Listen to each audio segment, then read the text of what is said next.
Hello, hello. We're back with Canary Radio. We're on the roof of the Dead Canary Bar. We have my dad, Joshua Kinne, back. It is another gorgeous day to live in Uray County. Absolutely. And a new guest that we just met. Would you like to introduce yourself, sir? Yeah, picked up off the streets. That's right. I'm Chris Alice. Thanks for having me, guys. Oh, of course. So we have a pretty casual show here. We just enjoy the view, have some breakfast. Usually we just start a little bit earlier than we did today, and then we talk about Uray, what makes it special, why so many people come out here, the recreation, and the incredible people. It's not an easy place to get to. We talked about it in our last episode. It's a little bit like you don't just kind of stumble across it. I mean, some people do, the really lucky ones, but it's buried here in the mountains. So that's what makes it special, huh? Exactly. So what are you out here for? My buddy over here. If you're listening, you can't see my man Bennett over here, but he is to be married here in a few hours. Congrats, Bennett. Congrats, Bennett. Yes, sir. Ariane, his beautiful wife, much of his other better half. She makes him much more than him.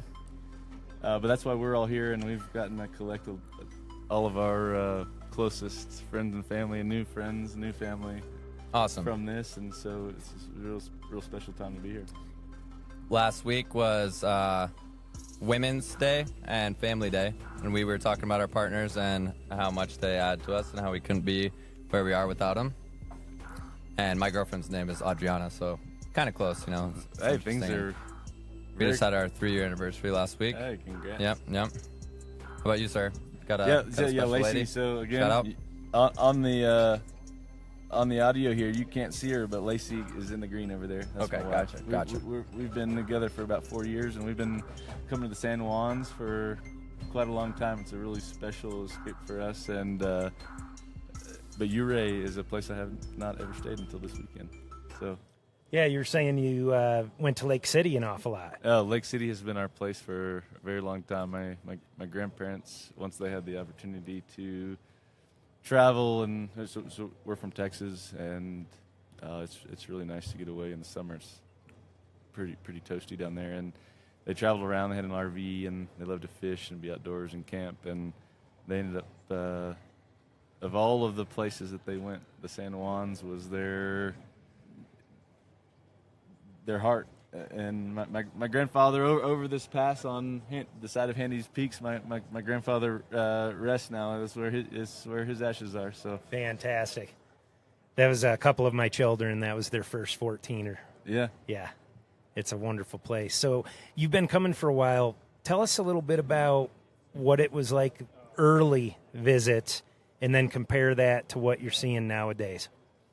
So early visit, it's. There's a lot of things you don't remember as a kid because you're taking so much in, but I have such a profound memory. My grandmother and my grandfather brought me up here. We packed up in their RV, and I got this special trip as a kid, and it was my first time to come up here. And I remember my grandmother, she wanted me to keep a journal so I could write down my notes. I have no idea where that thing is today, but I remember sitting down at night just in awe and writing down, I guess, probably a few sentences about how beautiful this place was. They took me fishing. I saw my first rivers, caught my first brook trout, and it was quiet, peaceful, and beautiful. And I think it's still all those things. But if you're asking me to compare it to now, it's a lot busier. There's a lot of people that have also, I guess, learned and see the beauty here too. So it's. Yeah, I think that's happening all over the world. Anywhere I'm traveling right now, I'm noticing the same thing. Not sure if that's long-lasting or are people still post-COVID just really wanting and needing to be outside and go somewhere else. Yep. So maybe you had already mentioned it, but maybe I missed it. Where are you guys out from? So we're up from we have a ranch outside of Fort Worth, Texas. Right. Bees and cattle, and then I work out in West Texas. Did you say bees, bumblebees? Beeves and bees. Nice. Yeah, not bumblebees, honeybees. Honeybees. So, yep. So we for fun, it's a passion and a hobby, and we hope that we're helping support a life and some infrastructure for these bees to be a part of our place. And I think that they give us so much more. We're kind of learning and seeing what benefits they provide to us, and then we sure love and everyone we know sure loves the honey. Yeah, that's for sure. It's been in my mind a lot, as I really like to come up here in the summer, and I always think like I so much believe that all of our cows and our bees want to come here too. Are you? So you've got bees. Are you learning things about the benefits of bee stings and studying stuff like that? Oh, I've learned a lot of things about bee stings. I learned that I was never scared of bees, and I did some things early on that I would never do now. They are some powerful creatures in a lot of ways. And mostly what I've learned about bee stings is that I don't want them. Oh, interesting. Okay, so total opposite. I've got this friend down in in New Mexico, and he believes that bee stings have cured him from Lyme disease. So Okay. have you read about anything like this? Not so. I know there's been some therapeutic interactions, and I think there's probably so much to that we don't know. Casually, and I think that there's something so powerful to it. I think there's probably something that could be harnessed and utilized in the right way. Yeah. Casually, though, when you're not trying to treat something, I say this from the perspective of trying, in this peaceful way, wanting to be with these bees. In the end, it's not very peaceful when you're breaking open their home, and we're checking on them. I'm really in my heart feeling that we're trying to do a thing to where we coexist, and they still don't. They're like, yeah, we'd rather you not be here. And so I get that. And so I've taken quite a few shots now of some stingers, and I respect them sincerely. They are, and so it's interesting to hear that there's some species, especially people like Lyme disease. That's news to me. But I've heard there's some therapeutic effects through like maybe arthritis and some use of that. But I know that it's potent. Yeah. Oh, I'm certainly no expert on it, but maybe that's someone we can get on the program someday to teach us about that, because, boy, this is just, I'm reading his stuff on Facebook, and it is absolutely fascinating. I'd like to learn more about it. Yeah, I need to send I have my uncle, so this is how much goes into what we love about them. He lives in Colorado Springs.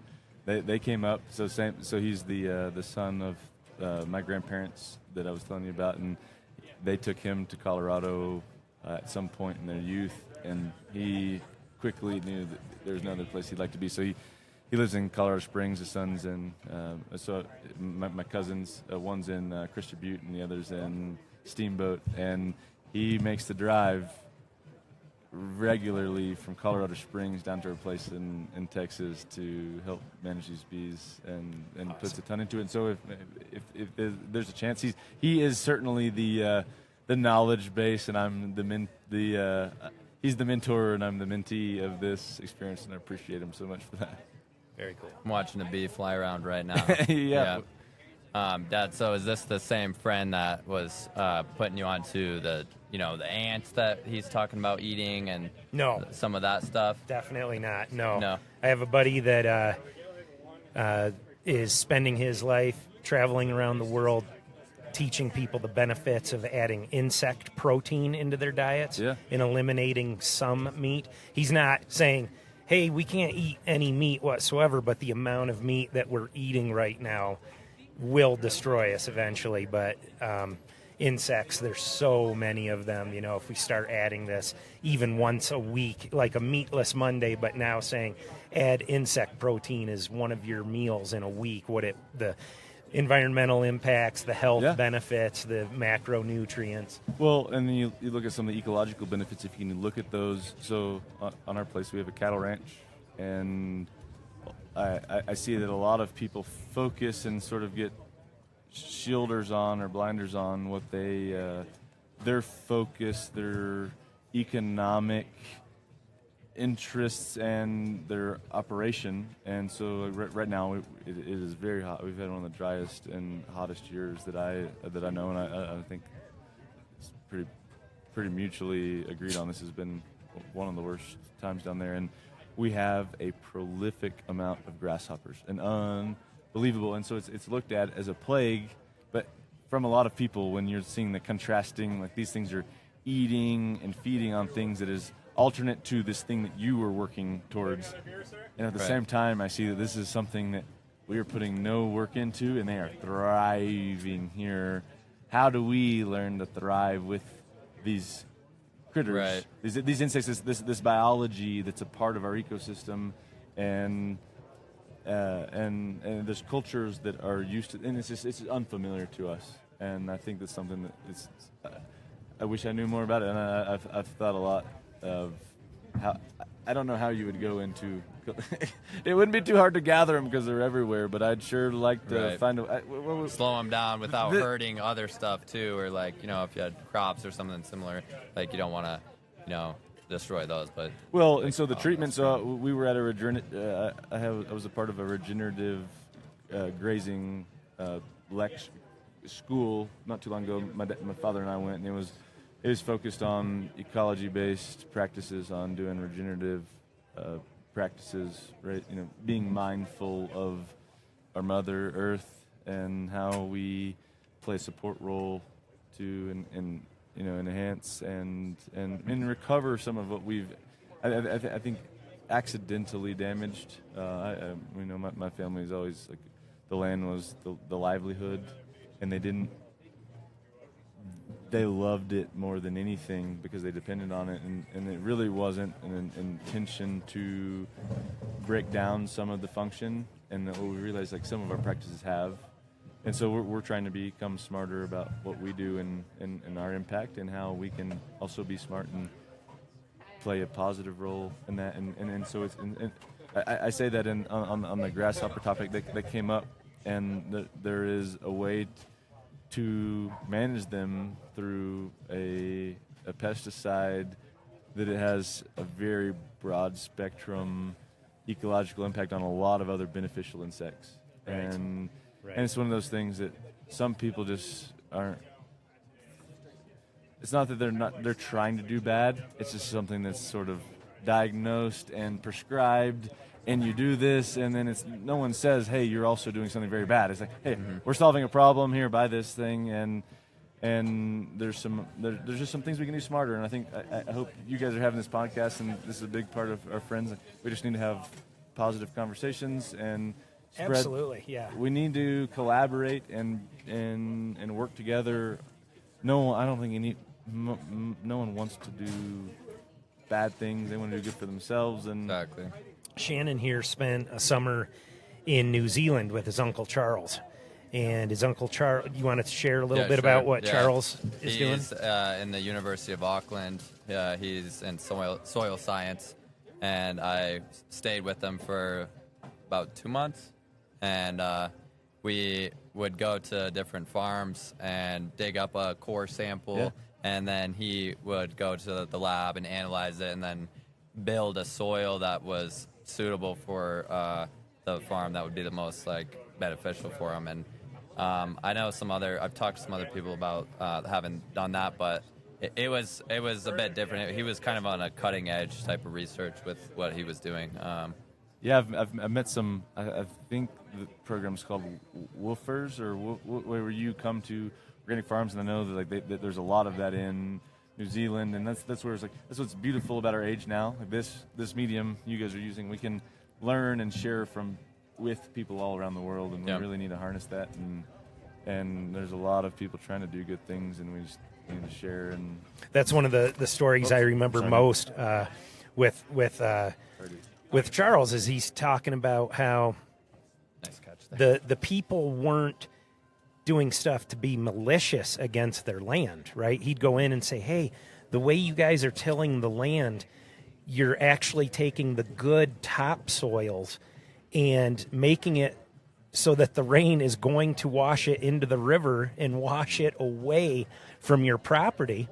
And the owner of the farm would say, well, this is how my grandfather taught me how to do it. And it's like, so they didn't have this bad intention, but he's sitting there desperately trying to tell them, I know it's not a bad intention, but we have figured out ways to keep this from happening. Please listen. Yeah, and I think it's catching on. Part of what's happening right now is it's not working. Some of what we're doing is it's now being realized that what we are doing is a struggle, and if we're going to continue to manage land, we need to do it in a different way, because